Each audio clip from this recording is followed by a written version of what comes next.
nostalgia, memories, growing up in Central Florida in the 1990s. What a bunch of sappy crap. It's the Sappy Crap Podcast, starring Steve Bauman and Jarman Day.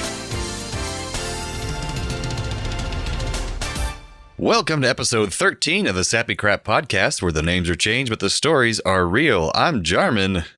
And I'm Steve. That's right. The stories are real, or at least how our hazy brains remember them all these years later. That's right. And we're here to tell stories that only two longtime friends can. So join us for this terrible stroll down nostalgic lanes, alleyways, and bypasses as we talk about something that I think a lot of people everywhere, not just in the U.S., everywhere missing right now. And that's just going to stuff. Going places, seeing random people, events. Going to events and parades and concerts. Just going to stuff. Yeah, and our friends over in the UK, they were about ready to go to stuff again, but nope, they got locked down once more. They screwed it up, just like us. Well, here in the States, we've screwed things up continually, so we never really got to really go back to anywhere, but who knows? That's right. You're not better than us. You just have fancier accents. Now they're a little better than us. They're a little better than us. Okay. Yes. Well, if you're listening in the future, we're still in the middle of a lockdown for the pandemic. It's just turned 2021, and we're missing. We're nostalgic about going places. 9 months into pandemic right now. Yeah, something like that. Oh, wow. The year is approaching. Year of pandemic. So John, what's the thing you miss most? That I miss most, I will say, if it's a regular basis kind of thing, is just going to movies, because I love the movie theater. Oh, yeah. I'm a film major. I love seeing things in the theater. Love midnight matinees or midnight movies for, the big releases of blockbusters, then going to an empty theater for artsy films and all the above. Film festivals. I miss it a lot. That's my regular thing. I miss it so much. What about you? Probably, like, it's sound cliche, but like date nights, in that, we'd take a weekend up to Anna's mom's and then go out for 4 or 5 hours and go to a restaurant like adults and go to a Dave & Buster's and have fun without our 4-year-old. And that's just not possible. So there's no escape for parents right now. There's nothing. Yeah. And even if you drop your kids off somewhere, where are you going to go? Yeah. Thankfully, like Jolie, my girlfriend, and I, we found some places that have really nice separated outdoor areas where it's outdoors and you're far away from other customers and that kind of thing. And, take your mask off while you're drinking or eating. But other than that, like, there's no, shopping feels scary. Eating anywhere feels scary. Going out place feels scary. So when I go to CVS, it's like, all right, is there anything else we need this month? Say it right now. Just get it now. Yeah. Thankfully, like my parents, who are, reaching the over 65 age, or my stepdad already is, they have senior days at places like Costco, where in the morning they have a senior hour where only seniors can go, and it's much less packed and they feel more safe and they can go do their Costco shopping and come out. But it's not like that everywhere. So you can't go do stuff. Yeah. So just the lack of escape, I think, is probably the thing that's hurting me the most. Yeah, because you guys get so few that time. Even if they weren't a pandemic, you would have few. Right, that's the thing. We're talking about like 1 3 or 4 hour chunk once a month if we were lucky. Oh, yeah. Already, it was just that much. Just to be an adult for a while. Just to go to. Well, the worst part is we always like go to Dave & Buster's or go do something very childish because you want to be the kid for a change. Well, no, what they don't tell you is that when you play with kids want you to play a very certain way. Mm. And so, like, playing with Joyce is not playing with Joyce because she's like a little director. And I'm not allowed to do my things. And I'm not allowed to play with toys. And no, that's not the voice that guy does. She's like the worst improv partner ever. Yes, no. No, and. Yeah, no. And so even with her, I don't even get to be like super childish and silly, because in some cases she's a little bit more serious than I am. She really does. Like, I do silly voices and she does not dig it. I think that may be very particular to her personality. That was just pretty cool. She has like, her own unique personality. Voice. I'm like, okay, thank you, sweetie. I'll read your books normal next time. I'm sorry. She's gonna be very practical, like a lawyer or an accountant or something when she grows up. Oh yes, she knows the score. She'll make the real money and like you pay for your retirement. Man. So let's talk about movies, man. And specifically things that I miss are like midnight releases. Yeah. What's the last midnight release you went to? Oh man, probably because midnight releases have gotten weird nowadays because they stop just releasing at midnight. Now they have like a 7 p.m. showing on Thursday, the night before the release, and so my last feeling of that was like a 7 p.m. showing of Avengers Endgame. That was the last one, right? Endgame, the final of the Yes, it was the end. Yeah. So I saw like a friend of ours rented out the theater for Endgame. So everyone pays a certain price and you can rent out the whole theater. So it's just people you kind of know or friends of friends, and you're all in the theater together, and you can make your own rules, like make no noise, no phones are on, no texting. And it was great because you just really appreciate the movie for what it was. People were in costume and that kind of thing. So that was a lot of fun. What about you? I like even longer. Oh yeah. Like I knew you would have been to one, but like I legitimately can't remember the last one I went to. That's too bad. Well, right, because that's like a college thing. Yeah, being able to, well, especially if you don't have kids, you can still do that kind of stuff occasionally. Right, but that's true. Once you have kids, you got limited choices. But I remember when I wrote down this for preparing for this episode, that all the big movies that released, I didn't do midnight releases with my parents, but we would go see at least the next day of Independence Day. Yeah, opening weekend was a big thing. Yeah, Star Wars prequels, Jurassic Park movies, Men in Black. Like I remember seeing all those with my dad. He was a big movie guy, so we would go see those the next day or something, and I was so excited every time. I'll still never forget seeing ID4 Independence Day when it came out. It was just... Oh, man, that'd be killer. It was amazing. Like, I'll never forget that day. And I got the VHS and I watched the shit out of it. All right, you want to hear the best midnight showing premiere I've ever been to? Oh, yeah. Snakes on a Plane. Why that one? So I was still in Seattle at the time. And out of nowhere, there were previews for this movie, Snakes on a Plane with Samuel L. Jackson. Mm-hmm. There was not a long lead up. It was like 2 weeks before the thing was set to release, and suddenly there was Snakes on a Plane commercial. And my brother and I, who like love campy, cheesy movies, just got so excited. And so, like, as sort of on a spur, he was like, "You want to go down to the Cinerama," which was like the theater in Seattle, and go see midnight showing? I said, "Sure." So we go down, really not knowing what to expect. And the crowd, we realized very quickly that because this is not a huge blockbuster film, there's nobody there to see it just for the hype or just to go see it. Like, it's not like an Avengers Endgame, right? Where it's like, oh, who can see it first? That's not what Snakes on a Plane is. But we very quickly realized that we were there amongst people that were just as excited to be there as we were. For the same reasons. Everyone was so stoked to go see Snakes on a Plane to the point where there was thunderous applause the first time Samuel L. Jackson showed up on stage, and it lasted long enough that we missed exposition dialogue after because the audience was still cheering. That's ridiculous.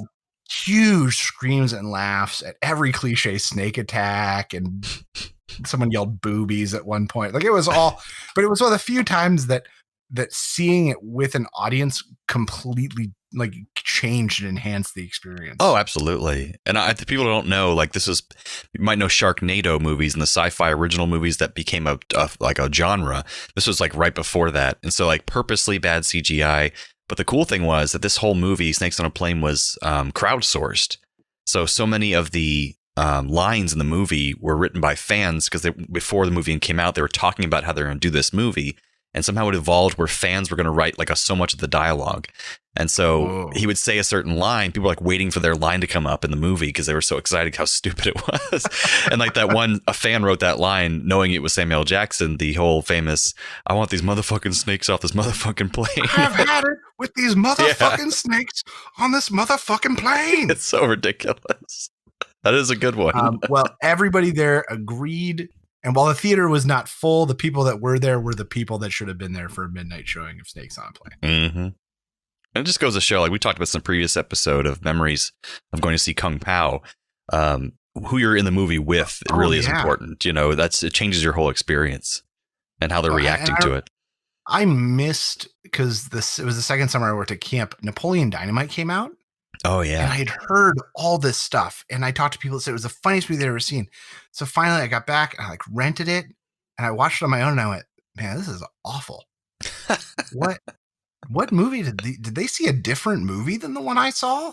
Mm-hmm. But it was one of those things where I was like, I guess maybe if I was with a crowd, I could convince myself this was funny.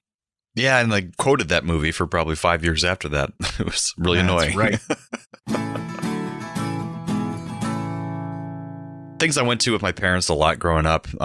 was just performances and plays and stuff. My parents were really into, performing arts, and they're immigration attorneys, silverlaw.com, put a plug in right here.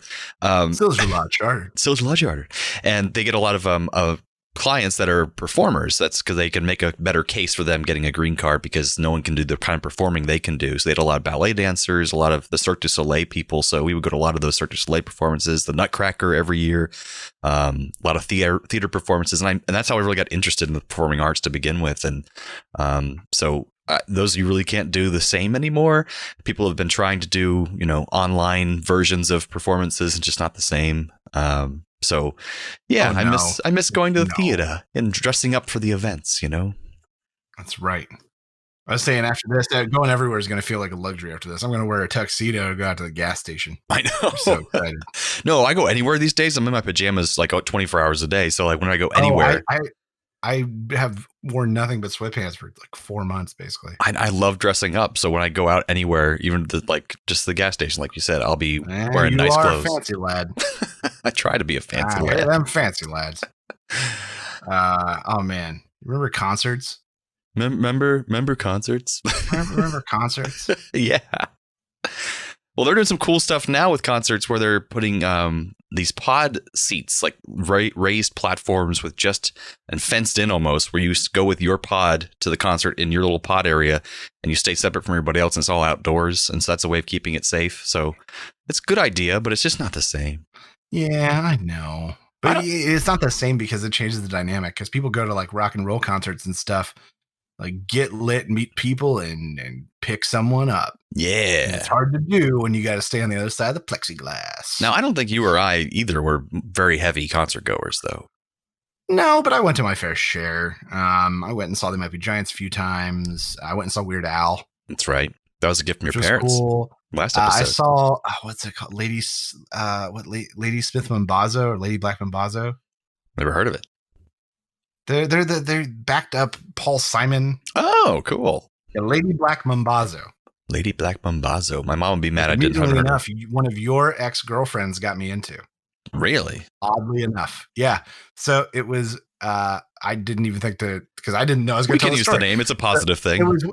It was one of our first weekends in Brooklyn when we had moved, when we were still in North Brooklyn. And Rebecca, or Becky, I think she went by Becky at the time. Oh. Was a lighting person down at a theater down in South Brooklyn, and Lady Black Mambazo was performing. She's like, "Can you make it down here? Because we can get you in." I said, "Yeah, great. Absolutely. Yeah, we'll come down." But we didn't know the subways at the time. And man, it was like 2 hours later, we finally got there. And she's like, "Where were you?" And I was like, "Yeah, I know." She's like, "I'll sneak in from the last song." We got there for like the last song. Oh man.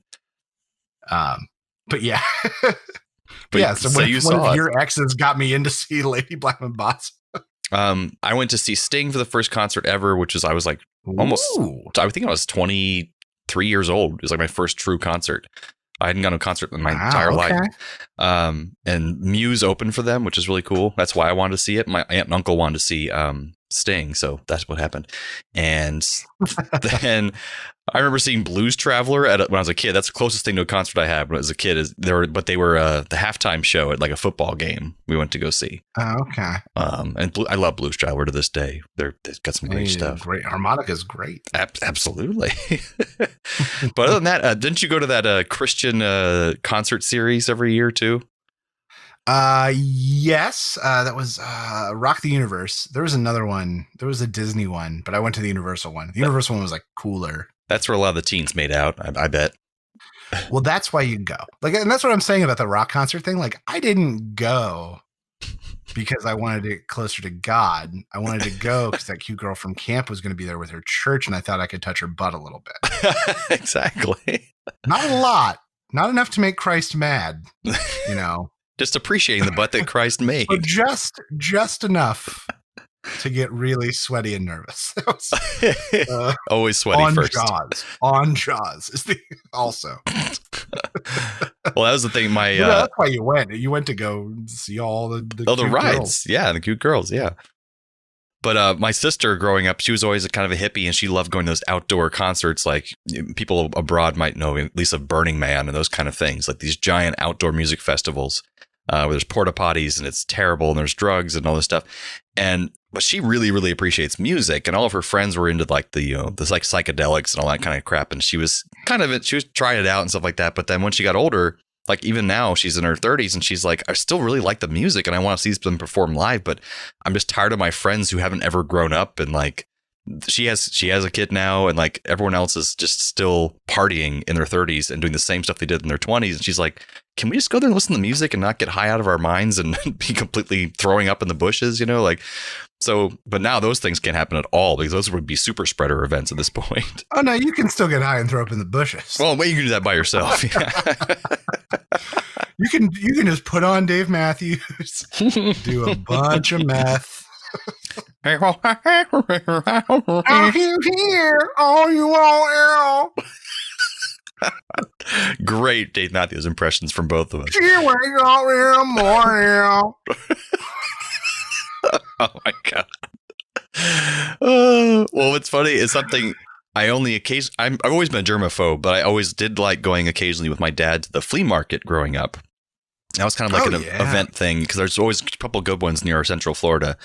And it's funny enough, I went to one, I think, a couple of years ago with my ex, and I hadn't been to one in years, and it was fun because they still have the same stuff. Like there's one guy selling really old vintage video games, and some guy selling action figures and stuff, but it's just really unsanitary. A lot of people close in one small space, and everyone's touching everything. And but we get really great deals on collector's items and stuff if you search around enough and find some things. There's a lot of junk, but you can find cool stuff. And yeah, so I miss doing that, and I can't do that for a while until this thing's over. So yeah. Also like fairs and just like events downtown and things to like free things to do with your kids on the weekend are just all gone. Farmers markets, that kind of thing. Farmers markets, going and just getting on the little commuter train and taking it downtown or taking it to the town over in Campbell. Oh, for a nice little walk around. I mean, walking is like the only thing we can still do.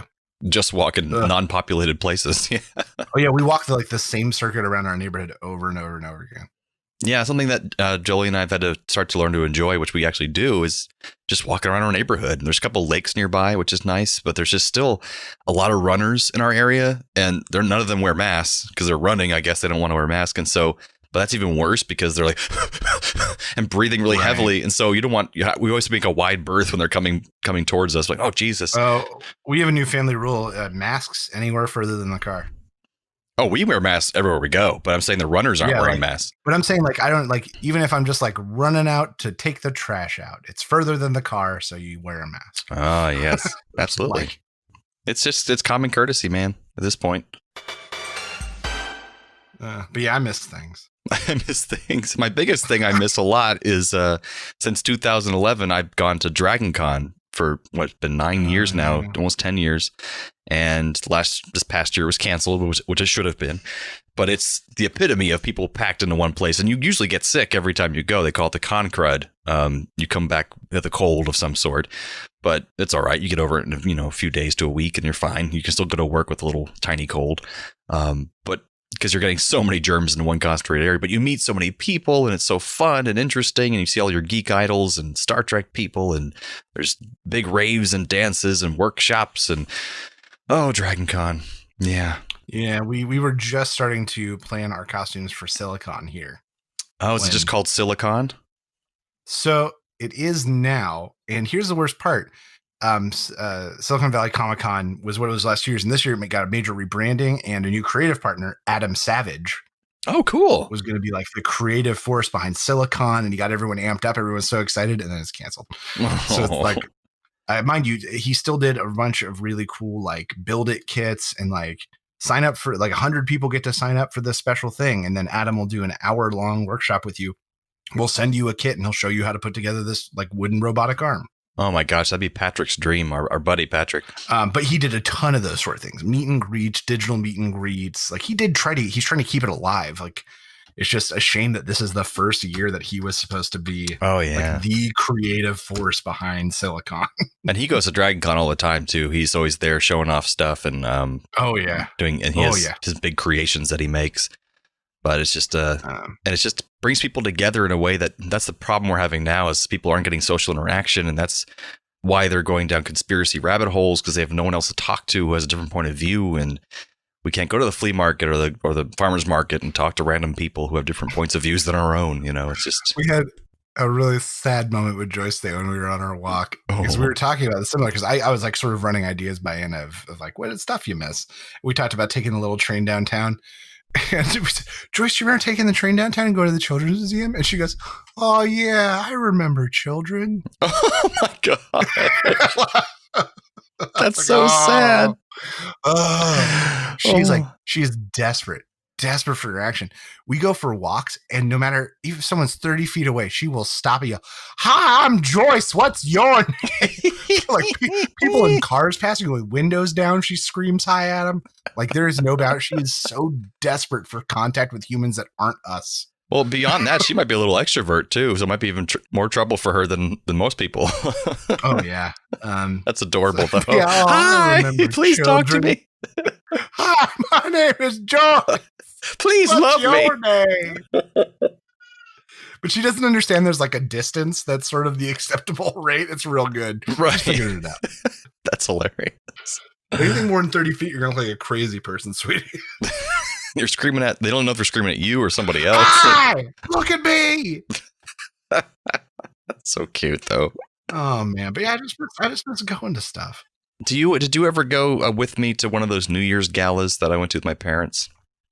No, I almost went one year and then something happened. I think Kevin went with you instead. Yeah, I took Kevin and I took Patrick. And when I didn't have a girl as my date, I'd take one of my buddies, and I never got to. And that might have been the thing. It might have been like you were going to take me and then you were dating someone. Oh, that's possible.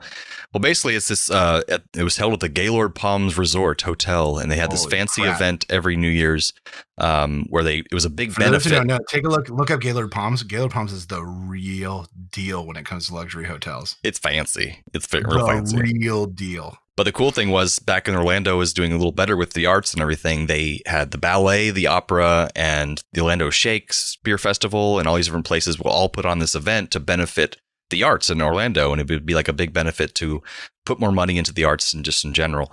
And so all these people perform there for free. They do it at an auction where people would donate things to be purchased, and that's where actually one of the years we bought the vacation to go to Jamaica. So it was that whole Jamaica trip we talked about in a previous episode where back guano almost explode. We bought it at the gala, but we dressed up real fancy and have a wonderful meal, and that was just something that we random people at your table that you would get to meet and talk to, and you do it dancing and that kind of thing. And there was photography, and it's just, I miss that so much. There's performances from people all around Orlando, and something I can't go to anymore because they actually don't do it anymore because the arts fell off kind of Orlando, but then also pandemic, and that's how it goes. Yeah, certainly didn't help. No, it didn't help. But yeah, I miss going to stuff. All right. So if you could after all this is done and everyone's got their shots and Biden's elected to a second term, and you could throw like a lavish theme party, what would be the theme? Oh, I already have this plan. Lavish theme party. So my girlfriend and I already talked about this. Love it. We want to do a big endeavor because I love throwing parties and she's dealing with me. But she likes the ideas we've come up together is to get all the holidays that we've missed over the pandemic and throw a mixture of all of them together.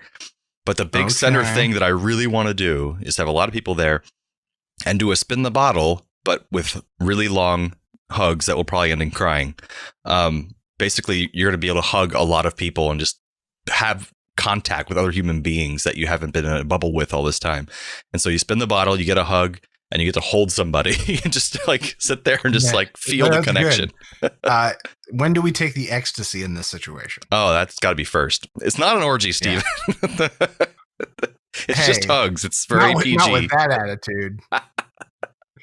It's very PG, but it's just I think I'm an extrovert, so I'm craving that kind of attention and just people being around. So yeah, but all the holidays, that's the theme.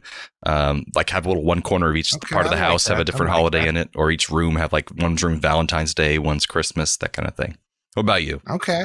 I don't know. Probably like Just anytime you can throw a costume party that's not Halloween. Mm. So like when I think I'd do like come as your favorite 80s movie character, lavish with photo booth and just a lot of booze and Oh yeah. give people a chance to dress up when it's not Halloween. Or do It's like always exciting. a costume party. The theme is your favorite 2020 character, basically.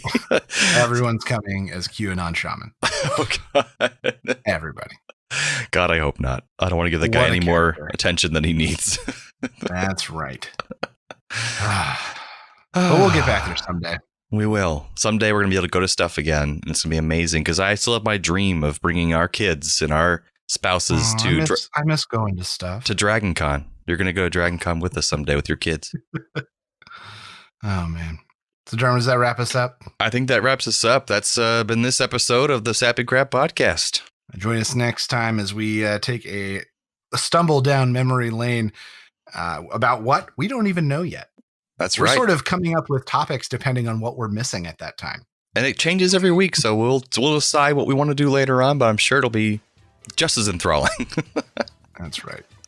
Thanks again for joining us on this delightful stumble down memory lane. And don't forget, good old days weren't always that good. This podcast was brought to you by A Play on Nerds.